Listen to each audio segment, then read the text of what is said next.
What is the internet? The internet is like a popular thing. Some satellites up there. I picture in my head with like waves of internet going to the phone. Somebody told me a cloud once. The internet is a lot like plumbing. It's always moving. Most people don't have any idea where the internet came from, and it doesn't matter. They don't need to. It's sort of like asking who invented the ballpoint pen or the flush toilet or, the zipper. These are all things we just use every day, and we don't even think about the fact that one day somebody invented them. So the internet is just like that. Many, many years ago, in the early 1970s, my partner Bob Kahn and I began working on the design of what we now call the internet. It was a result of another experiment called the ARPANET, which stood for Advanced Research Projects Agency Network. It was a Defense Department research project. Paul Barron was trying to figure out how to build a communication system that might actually survive a nuclear attack. So he had this idea of breaking messages up into blocks and sending them as fast as possible in every possible direction through the mesh network. So we built what eventually became a nationwide experimental packet network, and it worked.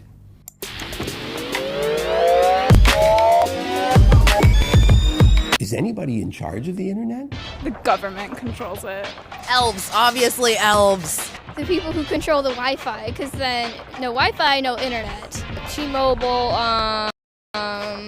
Xfinity, Bill Gates. Bill Gates. Bill Gates.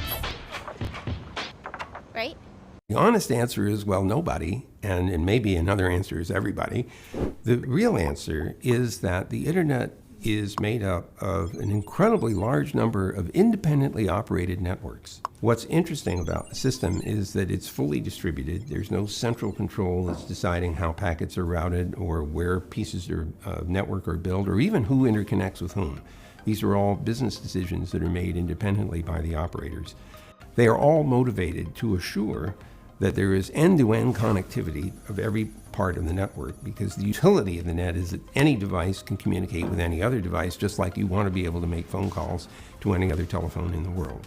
There's nothing like this that has ever been built before. The idea that what you know might be useful to somebody else, or vice versa, is a very powerful motivator for sharing information. By the way, that's how science gets done. People share information.